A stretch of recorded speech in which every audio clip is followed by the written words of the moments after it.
Dickinson. Thanks, Eric. All right, thank you so much, everybody. Thanks for coming. As he said, my father, Jim Dickinson, this is unreleased memoirs. What he wrote was from his life from 1941 to 1971, and that was part one. And then part two is like essays about music, Memphis music, and mortality. And what I've collected is, musical stories, put them together from like the first 18 years of his life, growing up in Memphis, Tennessee in the 50s, rock and roll heaven. But my father, Jim Dickinson, he worked with Furry Lewis and Bucka White, Sleepy John, Chuck Berry, Albert King, Albert Collins, Johnny Cash, Rock Cooter, Alex Chilton, the Rolling Stones, and Bob Dylan. So rock and roll carried him a long way, and he loved it dearly. So anyway, let's get on with this. Thank you so much. The Search for Blind Lemon by Jim Dickinson. I don't know when I first heard the music in my head. I don't remember not hearing it. Sometimes in the morning, it would be the first thing I heard, shutting out the sounds of reality. I would hear music in my head, far away and out of focus, like a radio station not quite tuned in. Not the sound of any particular instrument or vocal, just music, melody and rhythm modulating behind my eyes.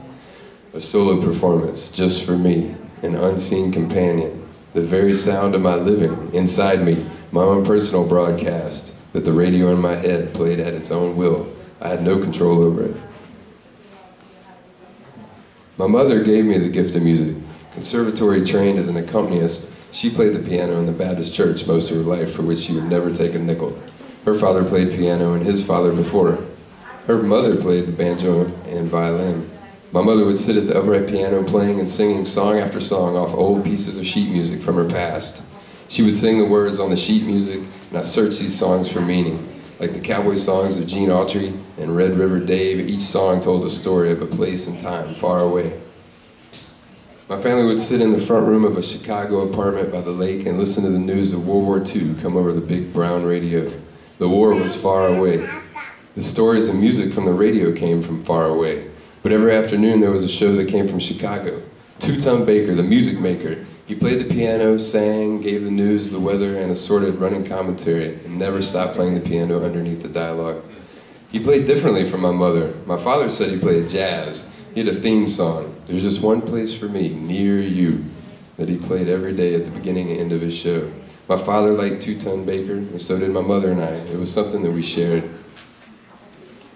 My mother wanted me to have piano lessons. It was in the family tradition. My mother had been a semi-pro in childhood, not a prodigy, but she was quick to explain, a good young player. But she wanted me to play. I wanted to play like Two-Ton Baker. We went across town to a piano teacher whose name I don't remember. He had snow white hair like my grandfather and the ghost fingers that I would see on many great piano players' fingers, with transparent, almost blue skin. Charlie Rich had these, as does Jerry Lee Lewis. He told me about the lines and the spaces and the dots that symbolize the notes on the keyboard. Due to my terrible poor vision, I could not see the dots. I saw a blur, and the lines and the spaces seemed to move on the sheet music as I tried to focus on them. The shape of the keyboard made more sense to me. The white keys on the bottom, the black keys divided into 2s and 3s on top. This pattern seemed significant. But I thought he was kidding me about the dots on the paper, obscuring the truth. The way grown-ups tell a child one thing when something else is a grown-up explanation. My teacher's expression was blank and expressionless. I still can't read music. In the late summer of 1949, we moved to Memphis, Tennessee, into a big old house on 3 acres east of the city limits with a cotton field in front and truck farms behind. As they say in professional wrestling, business was about to pick up. When we drove up the long gravel driveway, the first thing I saw was a small black man standing with a big sickle, like the one the figure of death holds to mow down the condemned. This strange little man wore a hat that seemed too big for him, not formed or fitted like the hat my father wore to work, but round on top and crushed in the back. I would later learn that this was worn to create the illusion of being taller. I would learn many things from this man. He was to become the greatest teacher of my life. I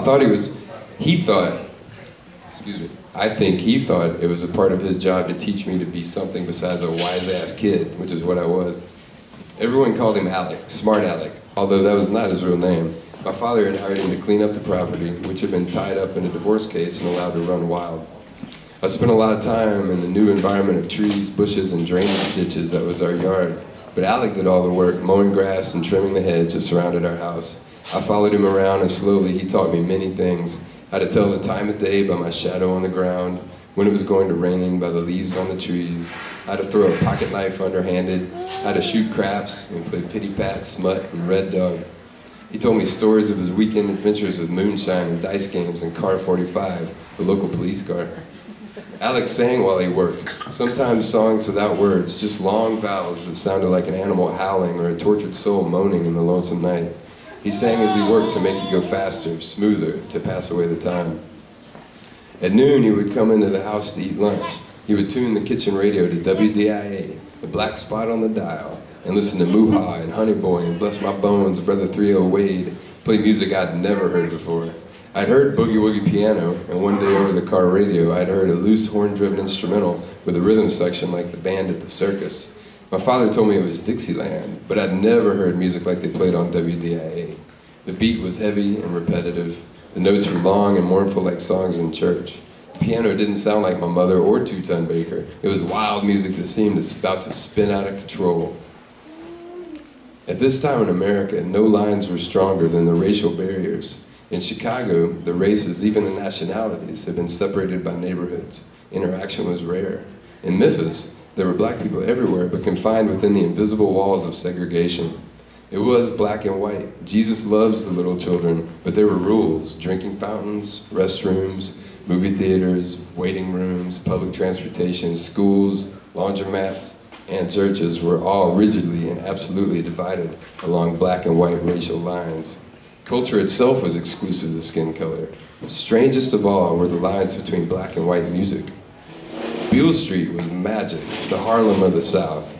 When the slaves were freed after the Civil War, those that came to the city from whatever plantation in the Mississippi-Arkansas Delta settled in Memphis, downtown, east of the Union Fort on the bluff, Beale Street. A series of political bosses like Big Jim Canahan allowed the district to run wide open. Bars and gambling halls, whorehouses, and trim joints flourished with abandon. It was a world within a world where few whites would venture.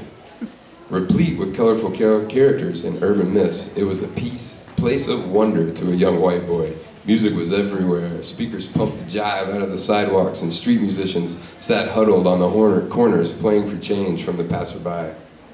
I loved to go to Beale Street with my father. He was known there by merchants and bookies alike. He took me there to get my first zoot suit, my first guitar, and my first real understanding of our segregated world. My father used to take me to his office in downtown Memphis on Saturday mornings.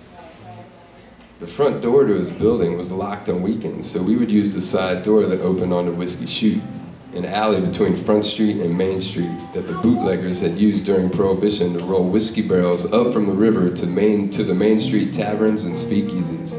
Whiskey Chute. I was used to playing in the alleys in Chicago, but I soon found my way around Whiskey Chute. You never know when it was going to reach out and grab you, when the ground would open up and pull you down the rabbit hole. It's a one-way wolf ticket with no return trip. On the other side of the secret door, it's Technicolor. This one Saturday changed my life.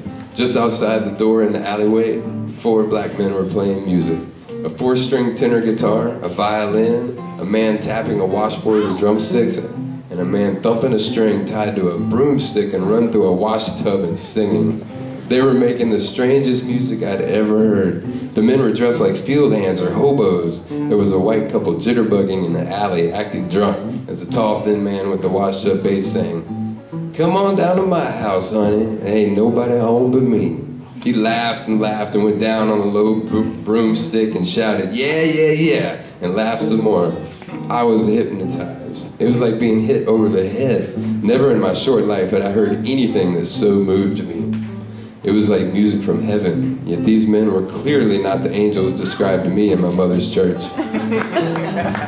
After the one song, my father put a $1 bill in the coffee can in front of them and made me leave, but I carried the words and music with me. I can hear it now more than 50 years later. After that experience, other things in life just did not seem important, only finding that magic music.